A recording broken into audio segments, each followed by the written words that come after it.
Vamos entender por quê. Vamos lá. Vamos lá. Fato ou fake na tela? Mandem perguntinhas pra gente. Fato ou fake? O melhor óleo para se cozinhar é o de coco. Fato. É fato? E isso principalmente agora que eles tiveram como fazer esse óleo não ter o sabor. Porque quando não tinha essa oportunidade, as receitas, por exemplo, com uma moqueca ou receitas doces que de fato tinham coco, ótimo. Mas para você fazer uma carne, algo que você não queria aquele sabor residual, então ficava difícil. Entendi. Então, se a gente tiver que apostar em alguma gordura para o preparo, óleo de coco. E ainda existe o óleo de coco sabor manteiga pra gente fazer aquele ovinho de manhã. Jura? Já tem até isso? Já tem até isso. Gente, nunca vi. Precisa experimentar, deve ser gostoso. Uma delícia. O que a gente não deve utilizar? Eu acho que a questão é você fazer uma média de tudo. Nunca ficar apenas num. Olha, vou usar só esse. Tá. A gente ter essa opção, que a nossa cozinha que seja algo que intercale os nutrientes. Certo. Talvez, se eu falar o que não deve, eu vou estar matando o nosso fato Tá ou bom. fake. Então eu vou segurar aqui. Segura então, doutora. Vamos pro próximo, porque essa parte do cozinhar é o que todo mundo quer saber, né?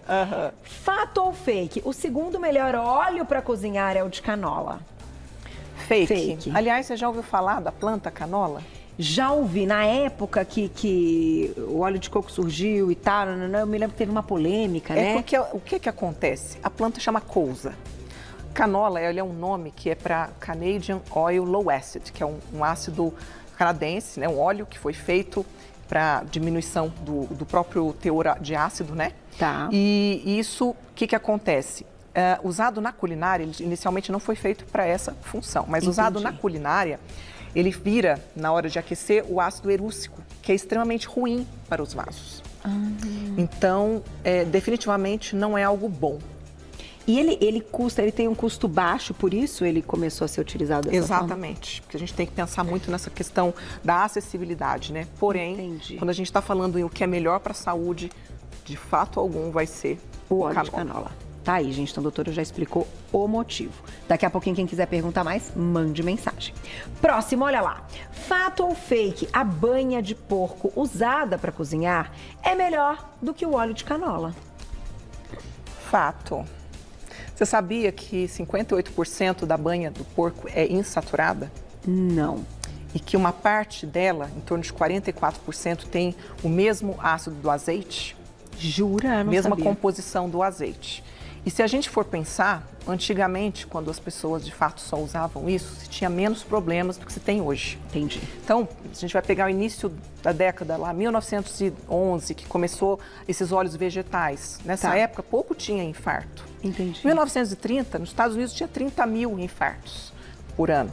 Em torno de 10 anos depois que iniciaram esses óleos vegetais, aumentou para 300 mil. Por quê? Para você ter um óleo na prateleira, não ficar rançoso, então tem que fazer o processo de hidrogenação parcial.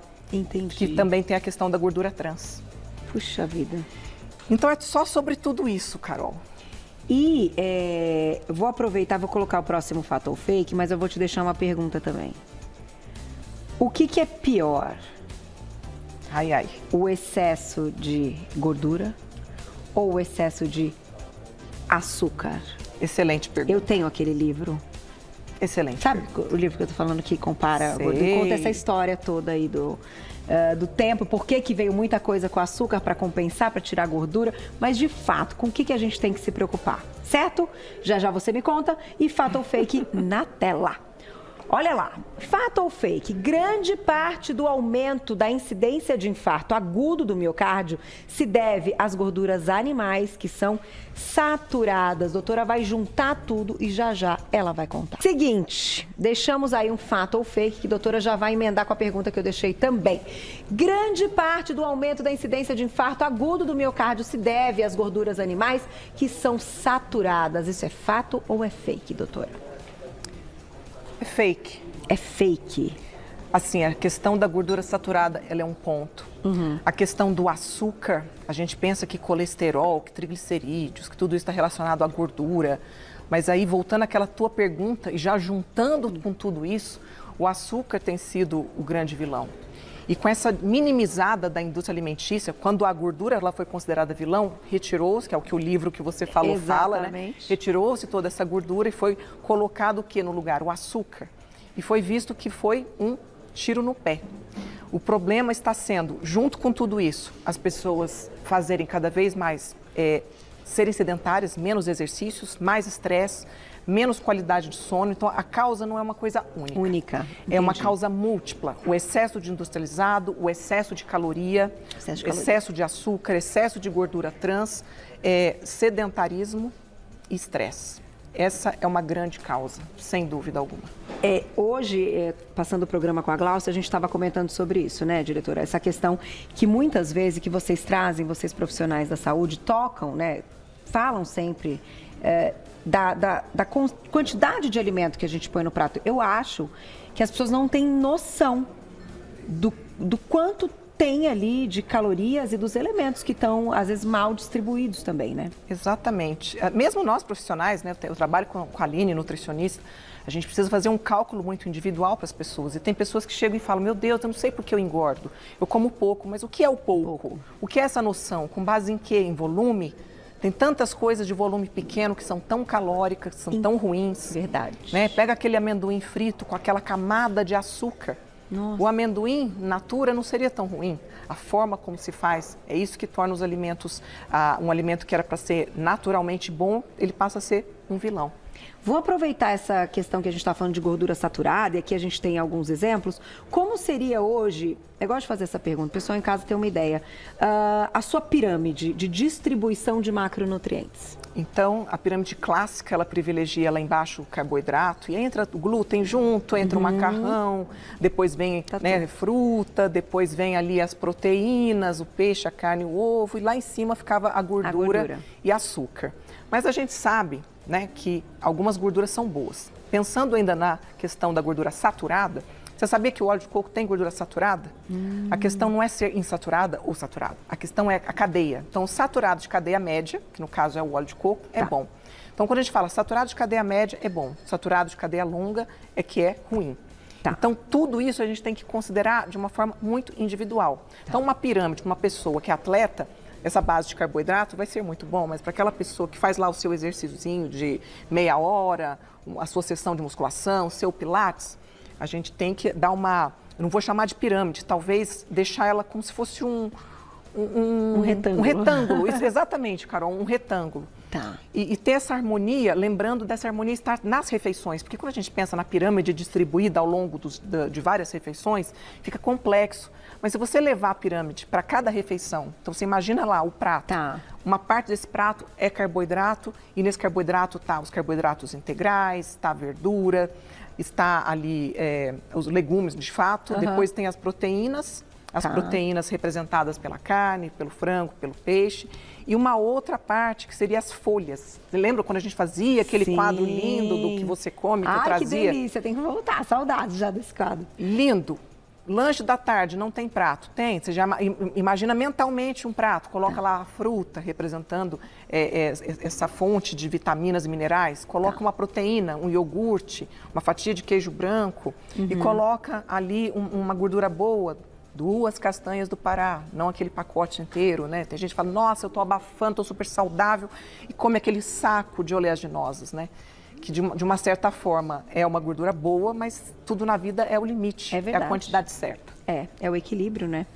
E no final, gostei, então a gente pode, não é que a gente tem que levar para sempre a ideia da pirâmide que foi colocada na nossa cabeça. Para algumas pessoas vai ser um retângulo. Isso aí. Né? Não vai estar e agora acrescentaram a água também, viu? Lá embaixo. Bastante água. Muita água, que ela é importantíssima, é um nutriente essencial, assim, para que os outros nutrientes carreguem, né? Muito bom. Próximo fato ou fake? Olha lá. Fato ou fake? Como o óleo de coco tem muita gordura saturada, ele faz tão mal quanto a gordura animal. Fato ou fake? Fake é a cadeia média. E você sabia que o óleo de coco ele tem o ácido láurico? O leite materno ele tem em torno de 19% de ácido láurico. O óleo de coco ele tem em torno de 45%. No estômago, ele vira monolaurina, que é uma substância bactericida. Ela mata, ela é boa para a nossa imunidade, ela é boa para o nosso trato digestivo. Então, assim, N funções, muito além de só se pensar na gordura, né? Entendi. Então, mas quando a gente compara até com a gordura de origem animal, um pouco dessa gordura não vai fazer mal. O que faz mal, doutora? Os excessos. Então, se a gente está falando de uma pessoa que precisa perder peso, ainda assim, a gente tem que lembrar que a gordura a caloria de uma gordura, ela é 9 calorias por grama. A caloria de um carboidrato é 4. Proteína e carboidrato são 4 calorias por grama. A gordura é 9. Então, numa dieta onde a gente precisa restringir caloria para essa pessoa perder peso, né, então a gente tem que obedecer muito isso. Entendendo que se de repente eu usar essa gordura de uma fonte excessiva, ela tem um volume pequeno, mas ela não vai ter aquele déficit calórico que vai gerar a perda de peso. Que precisa. E álcool tem 7, hein, gente? E álcool tem 7, é isso aí. Fiquem atentos, porque... Mas assim, o álcool tem 7 e ele não é muito reconhecido como nutriente pelo nosso corpo, porque a gordura ele é reconhecido, o açúcar é reconhecido, o álcool ele chega lá, vai no fígado, faz um estragozinho É uma leve. substância... É uma substância intrusa ali, né? Que o corpo não reconhece. Não. Porque é uma molécula diferente, né? Um dia a gente pode fazer um fator fake Vamos só sobre isso e colocar todos eles ali. Vamos lá para o próximo fator fake, já tem perguntinhas do público no @VocêBonitaTV. Olha lá. A proporção de ômega 3 e 6 da dieta deveria ser no máximo 4:1. E no Brasil, a média é 25:1. Isso é fato ou fake? Fato. Deveria ser 4 ômega 6 para 1 ômega 3. Ômega 6 é basicamente tudo que se come, tudo que está na cozinha. É a gordura da carne, é a gordura de qualquer alimento, porque os alimentos a gente pensa assim, nossa, eu tenho que usar a gordura para preparar o alimento, mas eles por si já têm as suas gorduras. Então, o ômega 6, a gente vive uma epidemia de intoxicação de excesso de ômega 6 e, ao mesmo tempo, uma carência de ômega 3. Quem é que todo santo dia come lá o seu peixinho? Quem que coloca aí um óleo de linhaça ou consome a linhaça na quantidade ideal para se ter esse ômega 3? E é esse padrão discrepante de 25 ômega 6 para 1 é que faz com que as pessoas estejam cada vez mais inflamadas, gerando situações inflamatórias, tanto da inflamação que dói, quanto da inflamação silenciosa, que é aquela inflamação subclínica que vai inflamando silenciosamente as nossas células e predispondo a gente a uma série de doenças. Então, a suplementação vai ajudar nesse caso? Sem dúvida. E nos Estados Unidos, a dieta americana chega na proporção de 40:1. Sério? 40 ômega 6 para 1 ômega 3. Gente, que perigo, né? Precisamos estar atentos. Tem perguntinha do público, olha lá quem escreveu pra gente na tela. Obrigada, Ângela, um beijo. Eu posso usar dendê para colocar na salada ao invés de azeite? Ô, delícia! O dendê é gostoso, mas... Essa deve ser arretada, né? O azeite... O azeite ele é o melhor para ser colocado. É claro que ali a gente está falando de alguns pratos típicos, talvez, né? A culinária baiana, ela usa muito, né? Então, a gente falou sobre o melhor óleo para cozinhar, que seria o óleo de coco, mas o melhor óleo para se temperar uma salada, para se usar a frio, é o azeite de oliva extra virgem. E aí o dendê ele vai caber na questão culinária. Ah, não pode usar nunca? Pode. Vamos equilibrá-lo com a questão dos ômegas 3, de repente. Vai fazer um prato que vai um peixe ali, né? Não, e não precisa colocar muito, né? Assim, é um toque, porque ele já tem ali, ele já é, né, um tempero, assim, forte, presente, né? Então, um toquezinho dele, né, bem, tipo óleo de gergelim, que é gostoso, né? Dá um aroma e tal, mas que é só um pouquinho, né? Sabe qual que é um óleo que eu não trouxe nessa pauta, mas que eu lembrei agora? Que é fantástico para usar tanto na culinária, para dar um temperinho, quanto em cápsula? O óleo de orégano. De orégano? Ele é extremamente, do ponto de vista culinário, ele é muito aromático, ele é muito agradável, ele assim, combina com muita coisa e do ponto de vista funcional, ele é fungicida. Então, sabe-se, o nosso terreno biológico, nosso corpo, ele tem uma série de parasitas, né? Desde vírus, bactérias, fungos quando a pessoa introduz na sua dieta o óleo de orégano, essa parte fúngica, ela fica mais equilibrada. Sensacional, temos que fazer uma pauta também só sobre isso, doutora Eliane. Gente, é muita informação. Tem mais perguntinha, dá tempo, olha lá quem escreveu pra gente. Obrigada, Gisele, um beijo. Por que o óleo de coco tem fama de ser bom, mas ele mostra na tabela que tem alto teor de gordura saturada? Fato, mas é aquela gordura de cadeia média. Que você explicou que ele é bom por conta do ácido láurico, ele é bom porque ele traz saciedade, ele é acessível, ele é simples. Hoje é possível encontrar ele sem sabor. Para quem gosta com sabor, ele tem também. Então, é por N motivos que ele deve ser indicado. E outra, ele cabe nas receitas salgadas e nas doces, né, para substituir. Lá em casa eu comprei agora um óleo de coco em spray sem sabor. Então eu pego, por exemplo, vou fazer alguma coisa, pego a frigideira, em vez de você colocar um óleo, você dá um sprayzinho.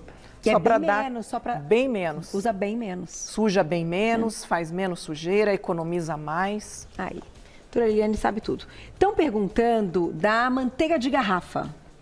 Manteiga de garrafa. A manteiga, ela tem, vamos falar da manteiga clássica, né? Depois a gente pode dividir, manteiga de garrafa, manteiga ghee. Tá. Então, a manteiga, ela tem uma função muito importante, né, que é o ácido butírico, que é importantíssimo para o nosso trato intestinal e para uma série de outras funções no nosso corpo. É claro que para quem tem a questão com a lactose, aí a gente está falando da manteiga ghee ou manteiga clarificada, tá? E assim, a manteiga de garrafa, que seria mais líquida, né, mais para uso, como se fosse temperar. Comparando com o azeite, vamos pegar a garrafa de azeite, manteiga de garrafa. Azeite sai na frente. Ah, mas é para uma receita, para uma coisa especial, a manteiga de garrafa. Tá. E é gordura, né? No final, assim, é gordura, tem que ter o limite. E aí, Carol, tem um outro ponto que a gente tem que lembrar, que são as pessoas que têm a consideração de ser animal ou não animal. Então, a pessoa que vai usar alimentos que não têm origem animal, elas não vão usar a manteiga. Sim, sem dúvida. E os que vão optar por gordura vegetal ou óleo vegetal, né? Então, a gente também tem que lembrar dessa parcela de pessoas que não escolhe simplesmente pela saúde, mas escolhe pelo que acredita sobre o meio ambiente. Sem dúvida. Então, temos que considerar tudo isso. Tá certo. Quanto tempo temos, Gláucia? Gente, como passa rápido esse quadro. Quero agradecer a todo mundo que manda pergunta. Doutora Liliane, depois nas redes sociais, consegue responder também. Você vai lá para segui-la, né? Doutora por extenso, @doutora, escreve a palavra toda, Liliane, você encontra o trabalho dela. @doutora por extenso, Liliane, tudo junto. Você já encontra o trabalho dela. Eu falei que a gente ia encerrar o programa de hoje dando uma sambada já para aquecer pro carnaval que tá chegando. Doutora desfila, que é o negócio, e Sam, vem pra cá. Ah lá, pode largar a plaquinha, Glaucia. Isso, me dá a plaquinha, porque amanhã é sexta-feira, gente. Espero vocês ao vivo, 12:30. Doutora, obrigada sempre. Ela tem até a mãozinha assim, ó. Como é que faz a mãozinha assim, ó? Legal, né? Vem um dia pra gente fazer uma aula assim, ó. Vamos entrando no clima? Vamos. Amanhã é sexta-feira. Sabe quem que vem amanhã? Amanhã vem 2 musas, rainhas de bateria, pra gente conversar. 3, Glaucia? 3 musas? Nossa, vai ser bom demais. Mas eu acho que a doutora Liliane também tinha que vir, porque ela é muito Ó, que eu venho, hein, Gláucia? Olha lá. Ah, vai ter aula de samba semana que vem também, Gláucia? Então, aula de samba semana. Olha, que isso, gente? Aí, eu tô só aqui, ó, fingindo, ó, dedinho. Obrigada. Adoro você sempre. Eu também. Beijo, gente. Até amanhã, 12:30. Obrigada. Beijo, menina.